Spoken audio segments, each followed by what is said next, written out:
kasihan keluarga. Kalau kita bicara energi itu bisa kena orang banyak. Assalamualaikum warahmatullahi wabarakatuh. Waalaikumsalam warahmatullahi wabarakatuh. Ketemu lagi ya kita ya di podcast kali ini. Nah, ini saya udah punya tema menarik nih yang akan kita bahas di sini, yaitu mengenai produk salah satu produk dari Ki Bagus Wijaya yang baru saja launching ya Ki ya. Minyak. Yang terdaftar secara resmi juga. Nah, ini kenapa sih Ki Bagus itu menyediakan atau menghadirkan produk berupa minyak ini dan bahkan sampai ada daftar resminya juga, ada izin resminya begitu. Berarti ini adalah kenapa atau tujuannya apa sih saya membuat atau menghadirkan. Jadi pertama sebelum itu dulu sejarahnya mungkin ya. Jadi minyak misik itu dari dulu kan memang diproduksi oleh ya orang yang punya kemampuan meracik minyak atau parfum.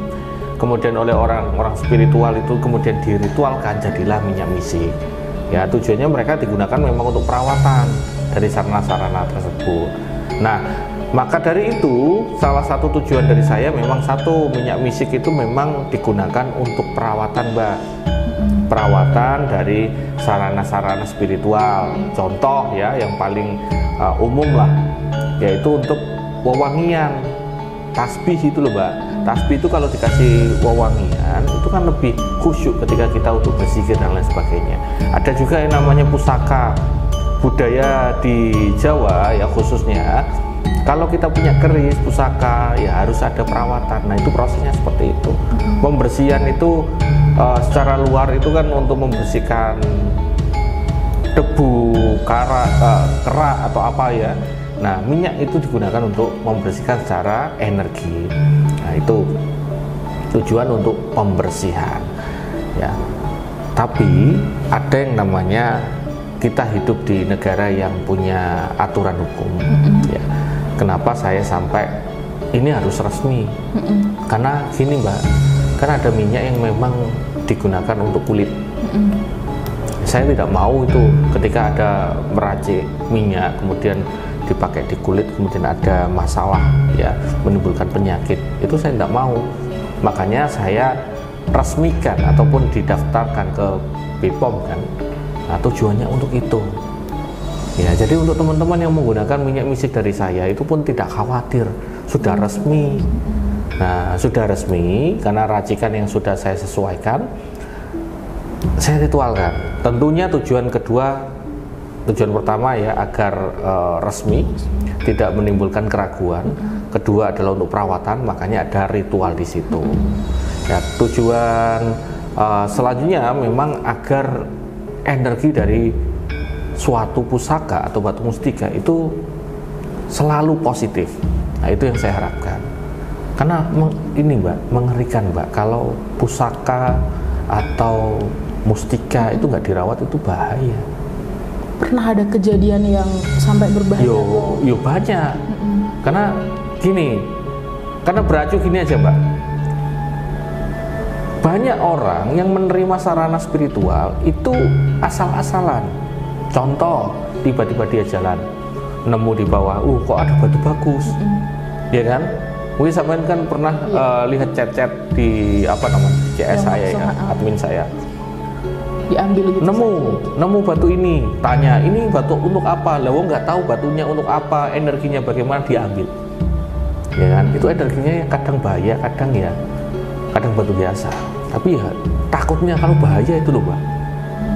Nah, itu banyak di luaran sana, itu banyak orang yang menerima pusaka atau batu mustika itu asal-asalan. Maka salah satu tujuan saya adalah untuk menghalau seperti itu. Kayak saya pribadi, saya melakukan proses penarikan, saya dapat batu mustika, itu harus ada proses pembersihan. Ada proses pembersihan agar energi yang buruk-buruk atau negatif itu tidak masuk ke tempat saya. Nah, itu kalau andai kata masih buruk ya, Mbak, saya bawa masuk ke rumah, ya kasihan keluarga. Kalau kita bicara energi itu bisa kena orang banyak. Apalagi kalau batu mustika asal-asalan nggak dirawat. Nah, kalau saya tadi mengatakan bahaya, enggak? Bahaya, Mbak.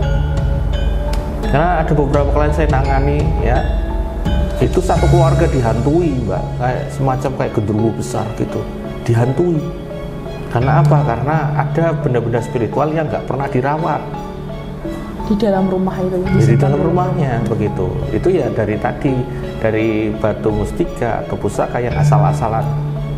Nah, kalau mustika yang bentuknya yang unik dari guru yang terpercaya atau guru sampean lah, pasti di situ ada wejangan. Ini adalah mustika. Mustika ini contohnya misal ini ya. Ini mustika ini energinya semacam ini, ada keterangan, ada wejangan. Ini harus dirawat seperti ini, menggunakan ini, cara menggunakannya seperti ini. Nah, itu cara yang benar kalau kita menerima batu mustika. Nah, yang bahaya ya tadi asal nerima. Ini ada orang tiba-tiba, ibaratnya orang yang berpendidikan tiba-tiba diberi seorang pengemis. Ini ada batu Pak, untuk Bapak saja. Loh, itu percaya, tapi kan kita nggak tahu itu energinya bagaimana. Itu makanya harus ada perawatan. Nah, makanya minyak saya ini tujuannya untuk itu, untuk menghandle. Yang paling parah adalah kalau tidak dirawat itu bisa menimbulkan energi tidak baik. Ya, tidak baiknya apa? Sakit-sakitan. Mulai ini dulu, bukan langsung sakit. Kacau pikiran dalam rumah. Nggak dirawat ya, itu sudah banyak, mungkin teman-teman juga banyak yang setuju. Sarana spiritual itu urusannya adalah energi ada di sekitar kita. Kalau energi sekitar kita energinya sudah nggak enak, ibaratnya kayak rasanya itu nyesek, yang terjadi itu emosi kita meledak-ledak dalam rumah ya. Akhirnya apa? Suami istri bertengkar atau tidak betah di rumah, tidak, ibaratnya apa ya, malas untuk ibadah, ngantuk terus. Nah, itu semacam emosi atau energi yang sedang berpengaruh di situ. Nah, kalau itu dibiarkan Mbak, jadinya tadi urusannya masuk ke fisiknya manusia itu sakit-sakitan. Ada kok yang ibaratnya anaknya sakit 3 hari gara-gara apa? Mengambil keris, bukan membeli atau apa begitu, terus ditaruh dalam rumah tanpa ada perawatan. Itu ada klien saya semacam anaknya sakit Mbak, bahkan ada satu ruangan ya, ini beda orang lagi, anaknya atau keluarganya yang masuk ke situ itu langsung terpengaruh. Ada, jadi kayak semacam harus ada ruangan khusus. Seharusnya nggak gitu kan, ibaratnya boleh dengan cara perawatan semacam tadi. Makanya ini tujuan yang paling penting minyak misik dari saya adalah untuk itu, menanggulangi hal-hal yang berbahaya semacam itu Pak. Itu juga apa berlaku untuk kan banyak sekali ya di luar sana yang memperjualbelikan pusaka atau sarana secara bebas, dan mungkin mereka juga entah paham atau enggak. Itu juga berlaku untuk sarana-sarana tersebut. Iya, karena boleh saya mengizinkan, ibaratnya bagus saya punya pusaka, punya mustika, tapi saya nggak tahu merawatnya. Nah, boleh menggunakan minyak dari saya, asalkan dipastikan dulu pusaka atau mustika atau apapun itu ya, benda spiritual itu asli, memang ada energinya. Sudah diproses energi begitu? Bukan, ya terserah mereka itu dapat dari mana. Gitu. Misalkan, ini tarikan Ki, ya pastikan dulu itu mustika tarikan atau bukan, atau ada energinya atau bukan. Minimal ada energinya Mbak. Nah, kemudian minyak dari saya boleh digunakan untuk perawatan. Ya, jangan semacam orang nemu batu akik atau batu cincin biasa, kosong ibaratnya, kemudian pakai minyak dari saya, yang ada ya cuma wangi aja. Jadi energi tidak bisa dirawat di situ, distabilkan. Tujuannya merawat itu bukan memberi makan ya. Tujuannya adalah untuk menyetabilkan energi agar lebih bagus, membersihkan energi yang kotor jadi yang lebih bersih. Semacam itu. Sudah cukup jelas ya mengenai minyak semacam ini. Kalau untuk cara penggunaannya sendiri Ki, kan ada tata cara khususnya ya Ki ya.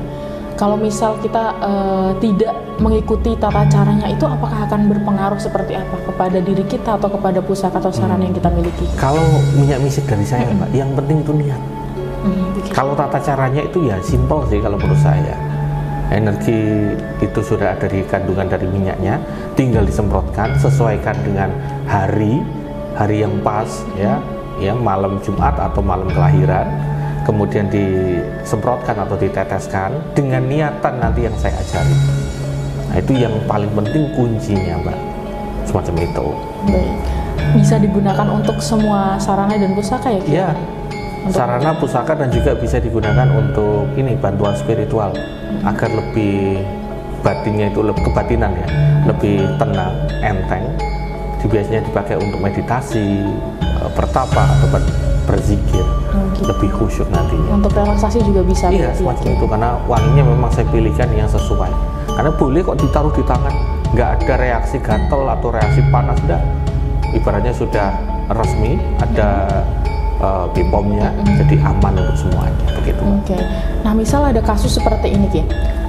Salah satu orang itu memiliki beberapa pusaka atau sarana, itu bisa nggak kalau semuanya itu hanya menggunakan satu minyak saja? Boleh, asalkan ngomong dulu sama saya. Ibaratnya saya proseskan minyak khusus untuk berapa sarana. Bagus, saya punya 5 sarana, tolong proseskan minyaknya. Nah, itu minyaknya khusus, walaupun nanti mungkin bentuknya sama, Mbak, tapi harus request dulu ya. Andai kata, Mbak, aku mau beli sarana minyak misik, tetapi di sana mengatakan hanya untuk 1 sarana. Nah, kenyataannya dia digunakan untuk 5 sarana, nggak ngefek lainnya. Oh, begitu. Jadi energinya itu harus diproseskan sesuai dengan yang di-requestkan, begitu. Itu yang terpenting. Jadi harus memberitahu sarana apa saja ya, gitu ya, Ki? Betul semacam itu. Sudah cukup jelas sih, Ki, kalau untuk pertanyaan seputar minyak mistik dari Ki Bagus Wijaya ini. Kenapa ada minyak, tujuannya untuk apa, dan juga bahayanya apa kalau tidak menggunakan minyak ini untuk pusaka atau sarana. Ini cukup jelas, Ki. Mungkin podcastnya diakhiri sampai di sini dulu ya, Ki ya. Nanti kita ketemu lagi di podcast selanjutnya dengan tema lainnya yang menarik. Oke, terima kasih waktunya, Ki Bagus. Sami-sami, Mbak. Sampai ketemu lagi. Assalamualaikum warahmatullahi wabarakatuh. Waalaikumsalam warahmatullahi wabarakatuh.